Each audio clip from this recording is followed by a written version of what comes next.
ascenseur émotionnel, là encore. C'est une joie indéfinissable. C'est du football, c'est la vie. Amoureux du sport, prêt embarquons pour des stades d'ici et d'ailleurs.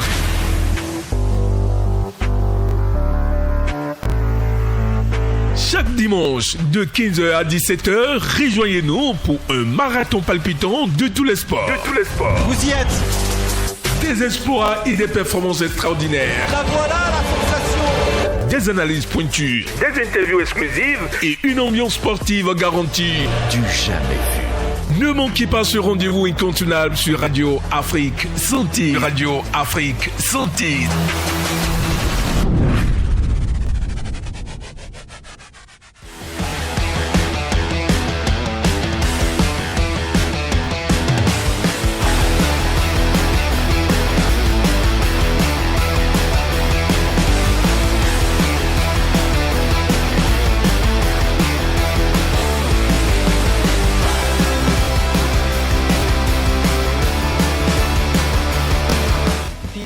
Auditeurs de Radio Afrique Santé, bonsoir et bienvenue dans votre émission sportive Stade d'ici et d'ailleurs. Et comme toujours, je suis accompagné de Moucharaf Soumano et d'un autre expert qui commence avec nous aujourd'hui. Il s'appelle Nadjibou Ousmane. Monsieur, bonsoir. Oui, bonsoir monsieur le journaliste. Vous allez bien? Ça va très bien. Moucharaf, ça va? Ça va, la forme super Samuel. Comme bonsoir d'habitude. à tous nos amis auditeurs de Radio Afrique Santé. Super, alors aujourd'hui on va parler du match de nos filles U17 contre la Côte d'Ivoire pour la compétition qui se joue actuellement du côté du Ghana. On va également parler de la Ligue Pro 2024 du saison de voilà, et notamment de la 13e journée de l'athlétisme avec le camp de perfectionnement à Commun et du handball avec la licence CIHF. De l'autre côté de la baie vitrée, celui qui va nous conduire tout au long de cette émission se nomme Arissou Adamou et Simple Tadé, musique.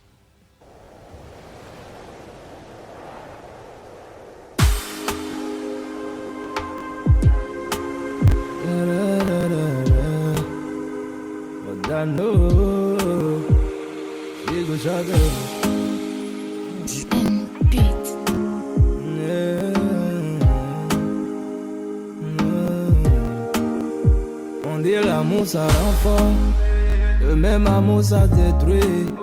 Des fois l'amour te mélange, tu souris bêtement jusqu'à ça te suffit. Faut jouer à pile ou face, avec une pièce de 25. Tu vois l'amour c'est comme ça, il a deux visages, donc on va faire avec. Faut choisir ton camp, qu'est-ce que tu veux devenir? Est-ce que tu veux faire du mal à tout le monde parce qu'on t'a fait mal? Faut choisir ton camp, qu'est-ce que tu veux devenir? Les gens sont trop heureux, donc pourquoi pas moi et pourquoi pas toi? Ça c'est les choses de l'amour, les choses de l'amour. L'amour c'est comme ça, c'est trop fort, c'est bizarre. Ça c'est les choses de l'amour, les choses de l'amour. L'amour c'est trop fort, c'est bizarre, c'est comme ça. On peut t'aimer pour ton physique, on peut t'aimer avec le cœur, ou bien parce que tu es stylé, t'es charismatique, t'es frimeur. On peut t'aimer pour ton talent, aucun homme n'est vilain avec l'argent. C'est l'eau qui lave, mais au final, chacun son genre. Y'a des gens qui se battent pour leur travail, ça c'est l'amour intellectuel. Y'a des gens qui aimeraient tout le monde, ça c'est l'amour fraternel. Y'a des gens qui adorent les grosses fesses, ça c'est l'amour corporel. Mais certains c'est la fête, c'est les bijoux, les voitures, l'amour matériel. Faut choisir ton camp, qu'est-ce que tu veux devenir? Est-ce que tu veux faire du mal à tout le monde parce qu'on t'a fait mal? Faut choisir ton camp, qu'est-ce que tu veux devenir? Les gens sont trop heureux, donc pourquoi pas moi et pourquoi pas toi? Ça c'est les choses de l'amour, les choses de l'amour. L'amour c'est comme ça, c'est trop fort, c'est bizarre. Ça c'est les choses de l'amour, les choses de l'amour. L'amour c'est trop fort, c'est bizarre, c'est comme ça. Alors, nous allons commencer avec nos sujets concernant les filles U17. Lors d'un match décisif, dans le cadre de l'UFOA B, les U17 filles du Bénin ont démontré un fort potentiel et un esprit combatif. Malgré leur jeunesse, l'équipe a réussi à rivaliser avec ses adversaires grâce à des performances individuelles remarquables et des efforts collectifs. Alors, ma première question que je vais poser à Nadjibou, vous pouvez nous faire nous parler un peu de leur parcours? Très bien, monsieur le journaliste. D'abord, je pense que les Amazonies du Bénin ont marqué un peu de leur point fort la compétition de l'UFOA Zone B. Oui. Par exemple, dans le premier match, on a senti un Bénin qui était vraiment dans l'esprit de combat, de gagner. Malheureusement, la première partie a été complètement manquée, Oui. avec des erreurs défensives qui a causé notamment le premier but. Et ensuite, le deuxième qui est venu après, le troisième, et 4-0. Et c'était le blowout. Mais du retour des vestiaires, les Amazones ont repris confiance et on a réussi à garder les cages inviolées dans la seconde mi-temps. Et dans le deuxième match, on a senti qu'il y avait l'envie de remonter la pente, de donner du mal à cette équipe du Ghana. Et il faut rappeler que le Ghana avait déjà eu 4 matchs de préparation avant le match face au Guépard. Donc, il y avait déjà une longueur d'avance. Face aux Amazones, il y avait déjà donc une longueur d'avance. Elles ont eu à jouer avec des équipes de la première ligue féminine du Ghana, comme par exemple FC Epiphanie. Et le match était soldé par un score nul avec des doubles confrontations, par exemple, avec des académies. Et pour faire le bilan, le Ghana avait déjà donc 3 victoires et un match nul en préparation avant de venir d'affronter le Ghana. Et il faut rappeler que l'équipe, avant de venir affronter le Bénin du moins, et pendant que nos Amazonies 17, elles avaient démarré la préparation le 3 décembre, donc alors que la compétition commençait déjà le 12. Donc il y a déjà un écart voilà, dans la préparation et l'entrée en compétition. Donc je vais dire c'est peut-être ça qui a joué au début de la compétition. Et dans le deuxième match, il y a eu la performance individuelle de Romain Gandonou qui a marqué un doublé, mais malheureusement, le Bénin perd le match 3-2 à la fin. Et le match, la demi-finale aussi face au Nigeria, c'est aussi des erreurs défensives, la malorganisation derrière. On se rappelle du deuxième but. Il y avait la malcommunication entre la gardienne et sa défense qui a causé le but. Ça a brisé tous les espoirs des Amazones. C'est devenu maintenant l'habitude des Béninoises. Il n'y a pas de communication. Quand on regarde les matchs, c'est souvent comme ça. Il n'y a pas de communication entre les défenseurs et leurs gardiennes et tout. C'est ce qu'on a remarqué lors des matchs. Voilà, tout ça, je vais dire, ça rentre dans la préparation. Si la préparation est mal faite, forcément, le match, ça se joue dans les détails. Et peut-être l'esprit n'est pas serein, l'esprit n'est pas calme, le manque d'expérience, surtout ça. Manque de sérénité. Exactement. Voilà, et le foot, ça se joue dans les détails. Et en plus, on n'a pas aussi de plan de jeu. Parce que si on regarde le parcours béninois, il n'y a que Romain Gandonou qui arrive à s'illustrer. Et elle est déjà auteure de 3 buts en 3 matchs. Et à part elle, on n'a plus de buteuse. Donc, offensivement, on est en galère et défensivement, ça parle pas, c'est pas organisé, c'est pas discipliné. Et forcément, ça crée beaucoup de vide. Alors, Mouchara, vous êtes d'accord avec lui? Plus ou moins, effectivement, et dans la mesure où, déjà, lors de ce premier match face au Ghana, la première confrontation, on avait perdu le match 4-1, comme l'a souligné Nadjib. Les 4 premiers buts ont été encaissés en première partie. C'est vrai, au retour des vestiaires, on a réussi à faire le dos rond et à scorer même. C'est-à-dire, chaque équipe avait eu sa mi-temps. Le Ghana, plus ou moins dominatrice de la première période avec 4 buts inscrits. Le Bénin, dominatrice de la seconde période avec un but inscrit, score final 4-1, qui ne nous arrangeait pas. Mais lors de la deuxième confrontation face à cette même formation des Black Maidens, on a vu une équipe béninoise qui a d'abord ouvert le score, si je ne me trompe. Oui. Voilà, avant de se faire rattraper. Et score final, on perd le match sur le score de 3 buts à 2. Donc on quitte 4 buts à 1 pour finalement perdre le match 3 buts à 2. C'est vrai, on aurait aimé que l'équipe béninoise remporte le match, mais c'est, on peut le dire, une avancée, sinon un petit progrès. C'est vrai dans le sens de la bonne moins toujours, puisqu'on souhaiterait que ça soit une victoire. Pourquoi pas, ça aurait été nous qui aurions acquis la position de l'équipe ayant marqué les 3 buts, mais ce n'est pas grave. sont en apprentissage, on l'a dit, ce sont des jeunes filles qui ont démarré il n'y a pas longtemps et aussi qui ont fait leur preuve du côté de Lomé lors du championnat national scolaire, en dehors de Romaine Gandonou, qui est non seulement footballeuse, handballeuse, athlète, elle cumule les casquettes. Il n'y a pas, on va dire, une joueuse XXL qui s'illustre ou qui fait rêver. Maintenant, on ne va pas tirer sur les filles, c'est déjà bien la participation. Après, lors du match face au Nigeria, on a vu une équipe béninoise qui a tenu la première période sans même concéder de but, je crois 0 but partout. À l'issue de la première période, c'est en deuxième période que tout s'est décidé. Il y avait la fraîcheur physique qui n'était pas peut-être au rendez-vous. Il y avait mélange de vitesse et précipitation. Finalement, on perd le match et dorénavant, on va attendre la Côte d'Ivoire qu'on va jouer en 3e place aujourd'hui dimanche. On espère qu'elles vont ramener au moins la médaille de bronze et ça sera aussi une très belle expérience pour Alors, je profite en même temps pour vous poser la question, si vous me le permettez, bien sûr. Donnez-moi votre avis. Est-ce que ce match contre la Côte d'Ivoire, on peut remporter ce match selon vous? Bon, c'est vrai, le football n'est pas mathématique, mais on a vu une équipe béninoise qui est en progression. On a déjà, c'est vrai, c'est beaucoup de buts encaissés, mais c'est de la confiance qui commence à se retrouver. Et il faut dire que le Ghana, face à qui nous avions perdu 4-1 et aussi 3-2, cette même formation du Ghana a battu le Nigeria, la Côte d'Ivoire 5 buts à 1, si je ne me trompe. 5-0, voilà, 5 buts à 0. Donc c'est vrai, le football n'est pas mathématique. Et bon, il faut aussi parler du fait que la Côte d'Ivoire a joué samedi et lundi. Donc il y a aussi le temps de récupération qui n'était pas trop au rendez-vous. Ouais. Donc ça sera quand même une 3e place, une petite finale âprement disputée entre le Bénin et la Côte d'Ivoire. D'autant plus que c'est deux équipes qui se connaissent pour avoir gardé leur ossature de l'équipe nationale scolaire. Parce qu'il n'y a pas longtemps, ces deux mêmes équipes s'étaient retrouvées sur d'autres fronts. Et aujourd'hui, elles sont propulsées un peu plus à un niveau national avec l'écurie du pays. Donc on espère que ça sera véritablement disputé. À la fin, les Amazones pourront bien évidemment sortir leur épingle du jeu. Alors Nadjib, vous êtes d'accord?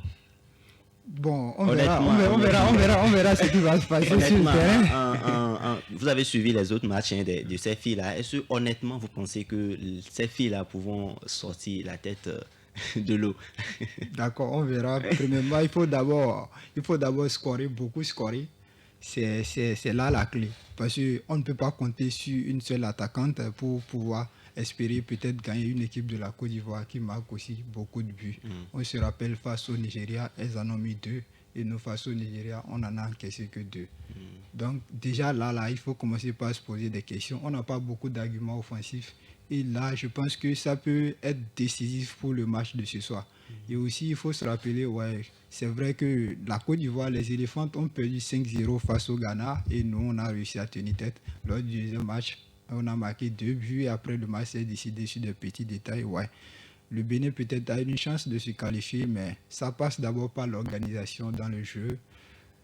Une défense bien alliée, disciplinée, de la communication, aller chercher, montrer du caractère et aussi être dans le jeu collectif. Okay. Alors, on va laisser d'abord les filles se reposer parce qu'elles ont un match le soir. Donc, on va les laisser. On va revenir sur la Ligue Pro Bénin. Voilà, pour cette saison-là, la 13e journée du championnat professionnel béninois a vu des confrontations notables, notamment avec des matchs qui ont vraiment, je dirais, des matchs à surprise. Je dirais ça comme ça. Alors, vous pouvez nous faire le classement de la 12e journée rapidement? Oui, à l'issue de la 12e journée, déjà, Samuel, il faut dire que Dadje Football Club, dans la zone A, loge en tête avec 26 points, suivi de Dynamo Dabomey. Dynamo Dabomey, même que cette formation de Dadje Football Club est allé battre du côté du stade de Goho à l'issue et lors de cette 12e journée avec un but de Selassie Blesse, score final 1-0. C'était un hold-up. Après, il faut dire que le podium est complété par Panthère Football Club qui totalise 22 points et donc est logé à la 3e place. Panthère Football Club qui a retrouvé un regain de vitalité depuis ces deux, je vais dire, en griffe contre performance des 2 premières journées, avec un Moussa Yaroumaye qui brille très fort, qui en est actuellement le meilleur buteur du championnat béninois avec 8 buts, 8 réalisations. On espère que ça va continuer comme ça pour l'ancien joueur des Buffles et aussi de Béké Football Club. Et dans la poule B, il faut dire que Ayema et Dragon Football Club logent tous deux en tête. Ayema premier avec 24 points, suivi de Dragon Football Club qui a aussi 24 points et deuxième. Et l'AS Subemap suit avec 22 points. Il faut dire aussi que de ce côté-là, c'est vraiment disputé avec l'USS Craqué et la Jeunesse Sportive de Pouvet qui viennent respectivement 4e et 5e avec tous deux 20 points. Donc, on a des matchs de la 13e journée pour cette semaine qui se déroulent. Voilà, on ne va pas dire il y a déjà eu Aziza et il y a déjà eu l'AS Police, voilà, qui a courbé les chines vendredi contre Adidja Football Club 0,1 en match avancé. Et là, on a de très belles affiches qui viennent, notamment AS Cotonou contre Coton, également Rodio Béké et aussi, je crois bien, Asvo, Avranco contre Asvo. Voilà. Alors, vous pouvez nous parler rapidement des enjeux pour des matchs à venir? Oui, déjà, il faut dire que dans la poule A, le lead va vouloir être gardé par cette formation de Dadja Football Club qui va recevoir Banigan CFC. Banigan CFC qui, l'année dernière, a presque terminé, je vais dire 3e, sinon a terminé au pied du podium, a fini 4e. C'est vrai, l'équipe a été, je vais dire, un peu chamboulée. Le départ de plusieurs cadres, notamment Youssouf Baré, notamment Moussa Kosso Traoré et aussi d'autres noms qu'on ne va pas finir de citer si on va poursuivre cette dynamique. Mais ça sera âprement disputé. Dadja qui est sur une très belle lancée, je vous le disais, il y a tout à l'heure, ou du moins la journée précédente, une victoire qui a été décroché du côté du stade de Goho. Ce n'est pas donné à n'importe qui de se déplacer à Abomey, d'aller affronter le Dynamo et en ressortir avec 1 point. Mais Dadja allait prendre 3 points. Donc, cette équipe encadrée par le coach Yaya Kone et chapeautée aussi à côté par l'entraîneur adjoint Patrick Agbeyenou va vouloir capitaliser sur cette expérience, sur ce vécu-là et remporter les 3 points face à la formation encadrée par Ibrahim Da Silva qui est conduit aussi en défense par Fawaz Salifou et Shoaibou Saredine. Alors, Najib, vous avez une équipe que vous aimez particulièrement? Particulièrement, je vais parler de l'US Craqué. C'est une équipe qui est très plaisante. Pour rappel, ils viennent de faire leur montée en élite et au classement, ils sont déjà 4e avec 20 points. Donc ça montre déjà que mentalement ils sont déjà prêts, ils ne sont pas venus pour jouer le métier, ils sont venus pour le titre. Et notre liste à nous ça. Mais il y a Béké FC aussi qui est là, Béké aussi. Oui, Béké qui va jouer contre Audio. Non, je pense que vous êtes là-bas, vous êtes du Nord. Oui, mais bon, il faut pas faire aussi trop dans le sentimentalisme, mais il faut voir les performances. Selon vous, est-ce que Béké FC peut monter? Quand je dis monter, c'est accrocher le top 9 pour rester en Ligue 1 la saison prochaine. Pourquoi pas? Les chances sont intactes dans la mesure où le championnat c'est un marathon, c'est pas un sprint. Donc des clubs comme Béké Football Club de notre ami Malik Tanguy, comme Abeille FC de Sirajuddin Yakoubou, de Samuel Mololo, les Buffles. Bon, les Buffles c'est des cadeaux, ne pas les voir dans le top 9 ce serait un scandale. Parce que je me rappelle, donc, il va falloir quand même rester performant et le championnat c'est très lourd. Tout va se jouer beaucoup plus à la phase de retour. Donc il n'y a pas à craindre, c'est vrai, il y en a qui font des performances mitigées, je ne veux pas dire contre-performances, mais déjà dès la phase de retour qui va démarrer en fin janvier, début février, on pourra voir clair dans cette affaire. Voilà, il faut aussi rappeler que de l'autre côté de Coton à Ouida, ça commence pas à prendre. Coton au début, il était en train de tâtonner, un pas en avant, 2 pas derrière. Et actuellement, ils sont 6e au classement, donc face à l'AS Cotonou, il faut essayer de gagner pour monter dans le top 5. On espère qu'ils vont gagner. On espère. Alors, on va quitter le football et pour parler de l'athlétisme.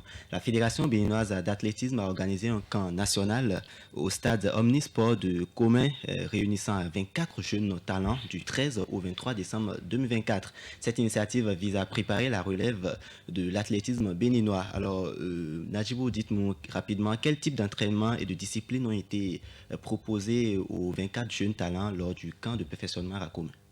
Voilà, le camp de perfectionnement à Commun a regroupé 24 athlètes du 13 au 23 décembre. Oui.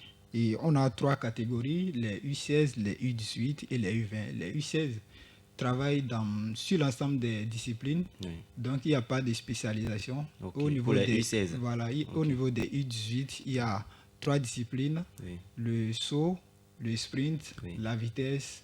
C'est sur ces disciplines que les U18 se focalisent pour perfectionner. Et au niveau des U20, il n'y a pas beaucoup d'athlètes et ils font des épreuves seulement combinées. Ah, je vois.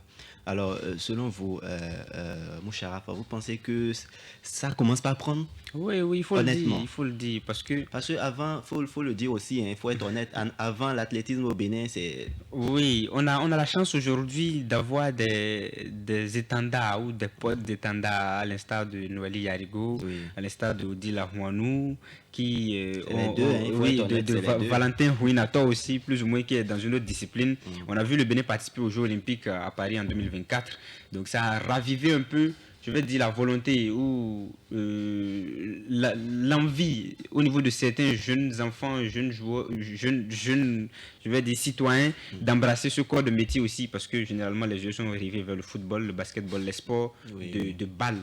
Voilà. Mais là, aujourd'hui, on se rend compte que même les sports de main, le combat, les sports de vitesse, c'est aussi des disciplines qu'il ne faut pas mettre entièrement à part et considérer les disciplines telles que le football, le basketball à part entière. Non. Donc cette initiative-là, elle est salutaire, d'autant plus que la Fédération béninoise d'athlétisme, dirigée par M. Virin Degon, d'ailleurs qui va finir son mandat, je crois bien, le 26 décembre 2024, et il y aura une assemblée générale élective le 28, c'est-à-dire 2 jours après, à Cotonou, ça va se tenir ici, ne veut pas se mettre dans une logique de campagne électorale, on laisse tomber les activités, non. Malgré qu'il y ait ces enjeux, il y a toujours une pensée pour les jeunes générations, il y a une pensée pour la pépinière d'après, et donc c'est salutaire dans la mesure où ça peut booster ces enfants-là à gagner en capital confiance, à avoir un supplément d'âme pour aller chercher des titres dans un futur proche, pourquoi pas pour leur pays. Alors, Nadji, vous dites-moi, comment ces jeunes athlètes-là seront-ils suivis après le camp pour garantir leur progression, selon vous? Bon, selon moi, d'abord, même pendant l'atelier, moi, je pense qu'il faut, par exemple, les amener un Odila Huanou pour les mettre en contact, essayer de prendre le contact, essayer de rentrer en contact avec leurs rêves pour... Ça permet encore de nourrir plus leurs rêves, leur ambition d'aller plus loin. Comme par exemple, elle est déjà triple championne d'Afrique en heptathlon, donc tu vois, elle aura beaucoup, par exemple, à leur donner, à leur apporter. Et aussi, peut-être les enfants, aussi les athlètes auront beaucoup à lui demander. Comme ça, ça permet aux athlètes de nourrir leurs rêves, de nourrir les ambitions, de ravifier et de rêver plus, d'aller loin.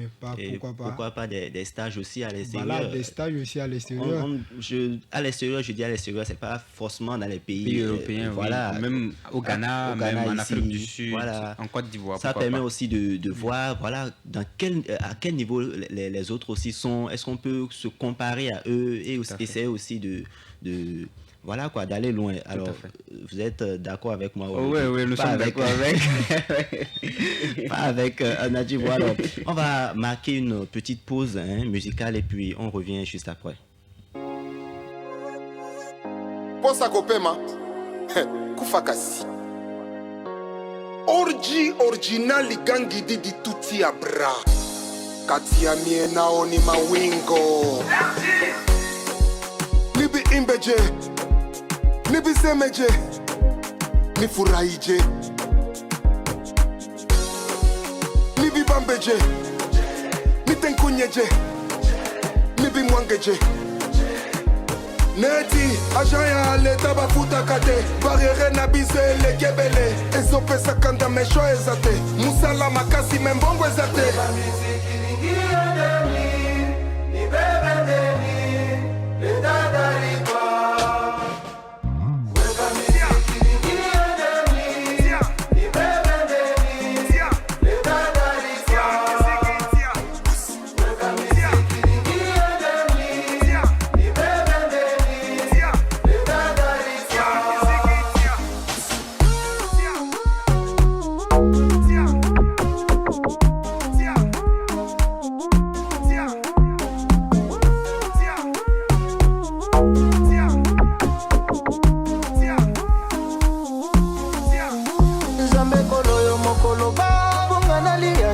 natoka po moto akolia na motoki na ye Nzambe koloyo mokolo ba bonga nalia ifo natoka po moto akolia na motoki na ye Kolo kosaka te neti agent ya leta bafutaka te barriere na biso elekebele ezopesaka ndamesho eza te mosala makasi me mbongo eza te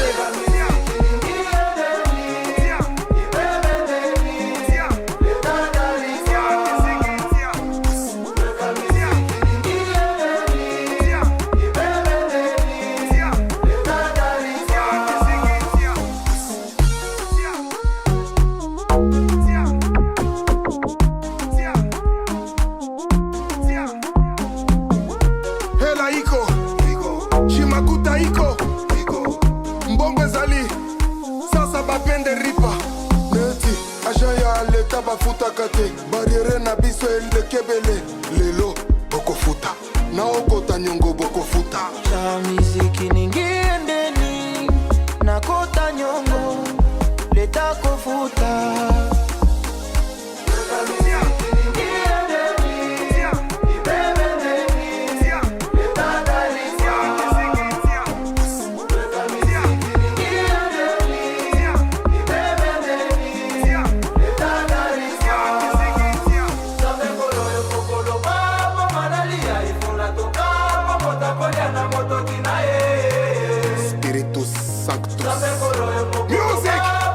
Music is my life.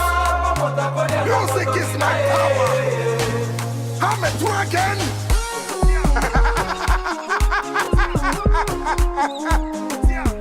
My level is higher. Lodges.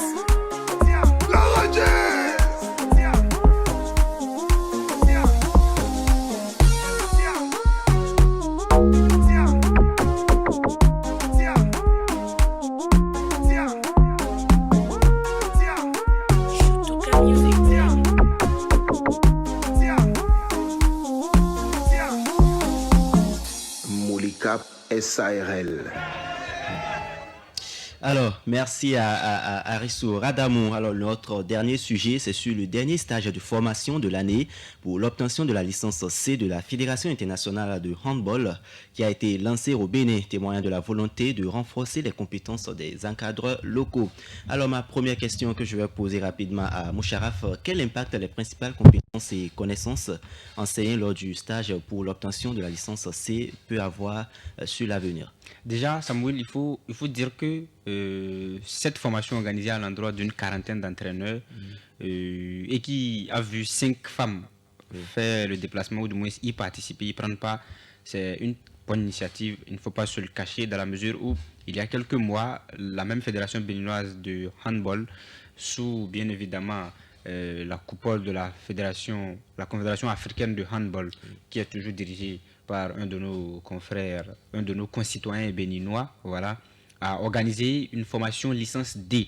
Ça avait regroupé uniquement les entraîneurs nationaux, c'est-à-dire les Béninois qui souhaiteraient détenir un diplôme, se faire former pour pouvoir exercer en tant que patron d'encadrement technique d'une équipe amateur, d'une équipe débutante ou professionnelle de handball. Là, maintenant, nous sommes passés à un niveau supérieur. Là, c'est la licence C qui a été lancée sur le fonds baptismaux et qui a vu une quarantaine d'entraîneurs venus non seulement du Bénin, de la Côte d'Ivoire, du Togo, du Ghana et même du Sénégal.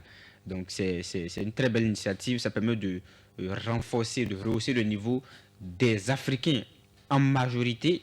Et c'est de bonne guerre, c'est de bon visu pour le handball continental, dans la mesure où ces mêmes compétences apprises par les différents impétrants, je me permets de les appeler comme ça, les différentes personnalités sportives formées, seront mises en application une fois rentrées chez eux, aux enfants, aux plus jeunes, afin qu'on ait des performances remarquables lors des challenges nationaux et internationaux. C'est quand même bien de voir que le Bénin quand même arrive à lancer, voilà, oui, c'est quand même bien parce que la FIFA aussi avait lancé un truc du genre. Licence il y a quelques semaines. C'est quand même bien de voir que, et ça va permettre aussi aux parents qui doutent encore pour, je sais pas, amener leurs enfants dans les centres de formation. C'est quand même bien de voir tout ça. Alors, Nadjib, vous avez quelque chose à rajouter à ça? Oui, je dirais que la formation des coachs en licence C, ouais, ça permettra d'avoir aujourd'hui plus d'équipes de handball dans le monde, parce que ça fait déjà, au Bénin du moins, ça fait déjà plus de coachs, donc il y aura plus d'équipes amateurs. Donc le melting pot, ça permet d'apprendre l'un de l'autre, le brassage, la connaissance, et après peut-être ces coachs, ouais, il y aura, comme actuellement, la compétition de handball amateur qui se joue au Bénin actuellement et qui commence aujourd'hui. Il y a déjà eu le tirage au sort qui a eu lieu. Donc, déjà, on fait encore un pas de plus vers l'avant et on se rappelle les années passées, c'était seulement des playoffs qui se jouaient au Hall des Arts, 2-3 jours de compétition nationale. Donc, maintenant, ça va nous permettre dans les rues peut-être d'avoir encore plus d'équipes de handball, des compétitions de handball amateur, des tournois de handball. Oui, et d'assister à des rencontres où les clubs vont se déplacer, aller à Parakou, jouer un match à l'extérieur et recevoir après une semaine ou peut-être 10 jours plus tard leur équipe qu'elles avaient eu à affronter en match retour, toujours dans le coin du championnat. Voilà, et comme ça nous permet de découvrir des talents dans le domaine du handball. Oui. Alors, Moucharaf parlait d'une quarantaine d'entraîneurs. Alors, dites-moi, comment ces certifications-là contribueront au développement du handball local? Oui, déjà, quand on prend le cas du Bénin spécifiquement, le Bénin est représenté avec plus d'une vingtaine d'entraîneurs sur la quarantaine. Maintenant, la majorité de ces entraîneurs, ce sont des entraîneurs de clubs déjà reconnus, et Flowers, Adidja. Maintenant, c'était des entraîneurs qui, dans un passé récent, ne détenaient que la licence D. Dorénavant, non seulement cette licence C acquise leur permettra, les compétences acquises lors de la formation pourront être transmises, si c'est le déplacement, si c'est l'appel contre appel, si c'est le positionnement, si c'est le schéma tactique, si c'est la condition physique. Tout ça, ça leur a été insufflé, ça leur a été montré et inculqué par quelqu'un qui a été déplacé, j'oublie son nom, je vais peut-être vérifier avec le temps que Nadjib sera en train de parler, par un entraîneur venu de la Belgique et un autre venu de la France. Donc ça permettra aussi à nos entraîneurs de pouvoir postuler pour certains postes de clubs à l'étranger, parce que quand vous voulez entraîner, vous ambitionnez de ne pas rester uniquement dans votre pays. Vous souhaiterez aussi aller vendre vos talents, votre compétence à l'étranger. Et pour aller vendre son talent à l'étranger, la licence D est insuffisante. Il faut déjà avoir la licence C. Et c'est déjà bien que nous en sommes arrivés là. Aujourd'hui, après le parchemin obtenu, les différents entraîneurs pourront postuler dans d'autres pays pour être patron d'encadrement technique de certains autres clubs. Et c'est que bénéf. Alors, vous êtes d'accord avec lui? Je suis un peu d'accord d'un côté avec Moucharaf, parce que oui, en tant que coach, avoir la licence D, la licence C, peut-être ça fait un point de plus pour votre CV. On ne sait jamais, vous pouvez vous retrouver de l'autre côté. Mais la capacité d'entraîner comme il faut. Oui, il ne faut pas douter. Pourquoi? Voilà, il ne faut pas douter. Oui. De l'autre côté, un joueur peut se retrouver de l'autre côté de Nantes pour coacher un match de Champions League, de l'équipe de haut niveau. On ne sait jamais. Des compétitions de haut niveau, on ne sait jamais. Et aussi, ça permet dans l'ensemble, oui, vraiment, de faire développer le handball, de porter le drapeau du Bénin très haut en matière de handball. Et aussi, comme je l'avais dit, je vais revenir là-dessus, ça permet aussi de faire vivre le handball dans l'environnement béninois partout où l'on passe. C'est vrai, quand vous sortez dans la rue, vous allez par exemple dans l'UAC ou bien à Parakou, dans les rues des grandes villes, vous verrez très peu de terrains de handball. Il n'y a que le basket, le foot. Donc comme ça, le fait d'avoir des coachs, d'organiser des compétitions, d'aller à des séminaires de handball, peut-être dans 2-3 ans, on aura encore des stades, des terrains de handball et aussi beaucoup de joueurs de handball. Parce que le sport, ce n'est pas seulement que le foot. Il y a aussi le handball, d'autres disciplines qui vont avec. Voilà. Si on veut faire développer le sport, ça passe par tous les aspects du sport, pas seulement quelques 2-3 disciplines. Et je pense que voilà, organiser des séminaires comme ça, des formations de licence, c'est bien, c'est tout bénéf. Et aussi, on peut essayer de tricher du côté du basketball, des camps où on fait déplacer des joueurs de basket, des joueuses de basket pour participer à des séminaires en Afrique de l'Ouest, en Afrique du Sud, en Côte d'Ivoire. Donc le fait de rester ensemble entre joueurs, de brasser, de partager les connaissances, des expériences, ça permet d'acquérir en compétences et aussi en carrière et comment se gérer sa carrière, tout ça. Voilà, j'ai retrouvé le nom de l'expert formateur. Il s'agit de Gilles Mafondé, qui est spécialiste de la détection de la formation des jeunes et des plus anciens entraîneurs du pôle espoir de handball de Lyon. Voilà, c'est lui qui dirige. Bouchard, merci. Alors, avant de prendre une petite pause, on va parler un peu de l'affaire Paul Pogba. Et jeudi passé, voilà, le jury a délibéré sur l'affaire Pogba et son frère, son grand frère, je vais dire, n'ira pas derrière les barreaux à ce qui paraît. Il pourrait effectuer ses 12 mois de prison ferme à domicile sous bracelet électronique. Le tribunal l'a également condamné à une amende de 20 000 euros. Alors, qu'est-ce que cela selon vous, il fallait en arriver à ce point-là, parce que avoir un frère qui évolue à ce niveau-là et vouloir le... Bon, c'est pas qu'on juge, on ne juge pas, on ne connaît pas le fond de l'histoire, mais vouloir ternir à son image comme ça, selon vous, c'est une bonne chose? Bon, en toute honnêteté, non, Samuel, on n'avait pas besoin d'en arriver là. Mais si on en est arrivé là, c'est que peut-être les acteurs impliqués, les principaux concernés, en ont vu juste, qui étaient ses amis, qui étaient pratiquement, on va dire, la famille. Parce que vous savez, la famille, c'est pas que le lien de sang. Il y a des amis qui représentent même plus que des frères pour toi. Et si ces derniers, en corrélation ou bien en complicité avec un frère biologique, voudront peut-être en griffe nuit, puisque le verdict a été rendu officiel, le tribunal a tranché. Donc, les autres amis ont une peine de prison allant jusqu'à 8 ans. Jusqu'à 8 ans. Donc, et des amendes de 20 à 40 000 euros. C'est un peu malheureux parce que tout le monde souhaiterait voir son frère réussir. Tout le monde voudrait avoir un footballeur professionnel comme Pogba, dans sa famille, déjà champion du monde, plusieurs fois champion d'Italie et aussi vainqueur de la Ligue Europa avec Manchester United. Je pense que c'est le moment de peut-être lancer un appel, c'est-à-dire laisser l'argent de côté. Les liens familiaux, il faut toujours les préserver. Et le linge sale, il se lave en famille, quelles que soient les divergences. On est allé aujourd'hui jusqu'à un tribunal. Je pense qu'on aurait pu faire mieux. Et c'est symptomatique de la culture occidentale.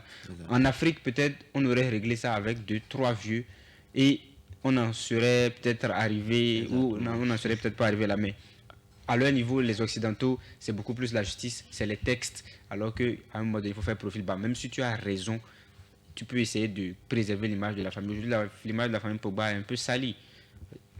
Il faut le dire en toute honnêteté, même si ça n'occulte en rien la grande carrière, ça n'occulte pas en grand chose l'image de l'international footballeur Paul Pogba qu'on apprécie tous. Et il faut le dire, hein, le grand frère de Paul Pogba avait fait une vidéo où il accusait son frère d'avoir marabouté. Recours au marabout pour essayer de ralentir la carrière de Kylian Mbappé. On arrive là, c'est malheureux. Voilà. Donc c'est tout ça c'est depuis ce moment que Paul n'arrive plus à... Ouais, c'est sur ce point, je ne suis pas d'accord avec Moucharaf quand il dit que le linge sale se lave en famille, il faut voir 2-3 vieux pour régler cela. Imagine, tu as un frère avec qui tu n'as pas de lien familial, de lien de vrai frère, grand frère, petit frère, ou du moins ça se résume horrible, l'argent et tout, le chantage. Et c'est normal, il a eu ce qu'il méritait, même si c'est une histoire de famille qui finit au tribunal. Ça va faire les gros titres, ça va salir la famille, c'est pas l'image de l'Afrique, oui, d'accord, mais d'un côté, ça se comprend. Pogba, il a vécu tellement de choses ces dernières années. C'est une descente en enfer pour lui, avec son histoire de Kylian Mbappé, les blessures, l'histoire de l'antidopage. Voilà, de l'antidopage et tout. Et actuellement, il est sans club. Mais je pense qu'actuellement, mentalement, il ne va pas super bien. Et c'est peut-être mérité pour Mathias Pogba. Ouais, d'un côté, ça se comprend. Peut-être qu'il a été sous l'ombre de son petit frère. Il voit son petit frère réussir. Peut-être qu'il a aussi été influencé par les autres. Parce que Paul Pogba a dit que son frère l'appelait, limite l'harcelait pour qu'il paye les radiateurs et tout. Oui. Voilà. Son propre frère aussi l'appelait pour lui dire, voilà, paye l'argent. On parlait de 13 millions, je crois. 13 millions d'euros. Et son grand frère lui disait, voilà, il faut payer l'argent. Donc, tout ça, c'est tout ça qui a fait que peut-être que le frère aussi voulait aider son petit frère. Il ne voulait pas qu'on en arrive là. Voilà, que les radiateurs blessent son frère ou quelque chose du genre. Donc, c'est peut-être pour ça qu'il a fait ça. On ne sait jamais. notre avis sur le sujet. Alors, Arissou, si tu es prêt, bien sûr, hein, on va marquer une petite pause et puis on revient sur notre rubrique les cartons.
Merci Arissou. Je voyais Arissou danser là ou bien c'est moi qui voyais mal. Alors maintenant, on va laisser notre rubrique les cartons s'installer juste après ça.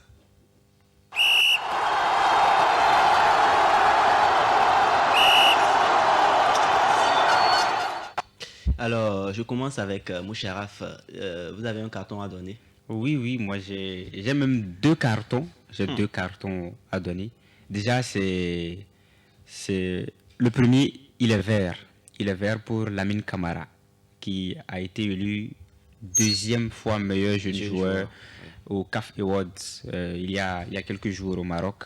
C'est une très belle performance pour la jeune pépite sénégalaise, parce qu'il n'y a pas longtemps, Nadib Moon l'avait suivi je crois en Égypte. En Égypte d'abord pour la CAN U20 et aussi au Chan remporté par le Sénégal. Donc ça prouve vraiment qu'il progresse, et quand on le voit quitter son ancien club du FC Metz, si je ne me trompe, pour aujourd'hui signer à Monaco en être un titulaire indiscutable, c'est exceptionnel Monaco pour un jeune joueur. Qui a été battu 4-2 par le PSG, tout à fait. Il pourrait mieux fêter ça s'il gagne, mais bon, il n'a pas gagné. Et malheureusement, il est sorti sur blessure. Maintenant, mon deuxième carton, il est vert. Il est vert à l'endroit de l'international guinéen Naby Keita, qui après une période de bruit et aussi plusieurs blessures incessante, a finalement trouvé un point de chute du côté de la Hongrie, à Ferencváros, pour peut-être revenir plus fort. On espère qu'il pourra porter sa pierre à l'édifice pour la Guinée, notamment, qui est toujours en compétition pour aller décrocher une place pour le Mondial 2026. Aujourd'hui, tu es gentil, hein, pas de carton rouge ni de carton jaune. Non. Même au Bénin, si tu n'as pas trouvé à qui donner un carton Non, rouge. aujourd'hui, je voulais être très fair play et très affectueux. Super, alors Najibou, de votre côté. Je donne un carton vert directement à l'endroit de Ademola Lookman qui a été sacré ballon d'or africain tout dernièrement. Carton vert parce que, ouais, on se rappelle de ses débuts de carrière de l'autre côté de la Première Ligue où il peinait à s'imposer des prêts passés à Leipzig, c'était difficile. De retour à Everton, c'était difficile. Comme lui-même il a dit, il était la risée de tout le monde. Et voilà, maintenant il arrive à la CAN, il s'impose, il se liste comme le meilleur joueur de l'équipe du Nigeria jusqu'en finale. Offensivement. Oui, offensivement. Et de l'autre côté, en Europa League, ouais, il met... Un triplé avec l'Atalanta. Non, il met d'abord des buts en aller et en retour face à mon équipe préférée, l'Olympique de Marseille. Et il met un triplé en finale de l'Europa League, donc c'est exceptionnel et il est en pleine confiance. Et aussi, il faut se rappeler, en Ligue des Champions, ouais, oui. Il marque, il fait que marquer, il a même marqué face au Real Madrid. Il fait un peu la défense adverse. Voilà, ça montre qu'il est en apogée, qu'il est en pleine confiance, voilà. C'est le reflet d'un travail acharné, vraiment acharné, donc il n'a pas abandonné, il a cru en ses rêves, voilà. Il a été très déterminé, voilà, c'est la récompense, voilà, c'est carrément mérité. Alors moi, si je dois donner un carton, vous me permettez de donner un carton? Oui, vas-y. Je vais donner un carton jaune à Lamine Yamal, voilà, notre joueur barcelonais qui s'est blessé la dernière fois. Bon, les médecins ont dit que voilà, c'est pas grave, voilà, que c'est pas grave, mais bon. On espère qu'il va revenir hein, parce que c'est un grand joueur. Mais je crois qu'on aurait dû lui donner un carton vert pour l'encourager. Carton jaune pour l'encourager. Ok, carton vert, c'est quand tout est bon. Oui. Mais il n'a pas fait exprès de se blesser. Le jaune, c'est pour l'encourager. Le vert, c'est s'il n'était pas blessé, il avait autre chose. Ok, on le prend comme ça. Voilà, c'est pour l'encourager. Donc voilà, c'est sur ça, on va refermer notre émission. Voilà, merci de nous avoir suivis. On se retrouve très bientôt pour de nouvelles analyses, performances et toutes les actualités du monde du sport. À très vite. Je vais d'abord remercier Moucharaf Soumanou. Merci d'être toujours là pour nous faire plaisir. Najibou Ousmane qui est là aussi pour la première fois. J'espère qu'on va vous retrouver pour les fois à venir aussi. Merci et à très bientôt. Bye.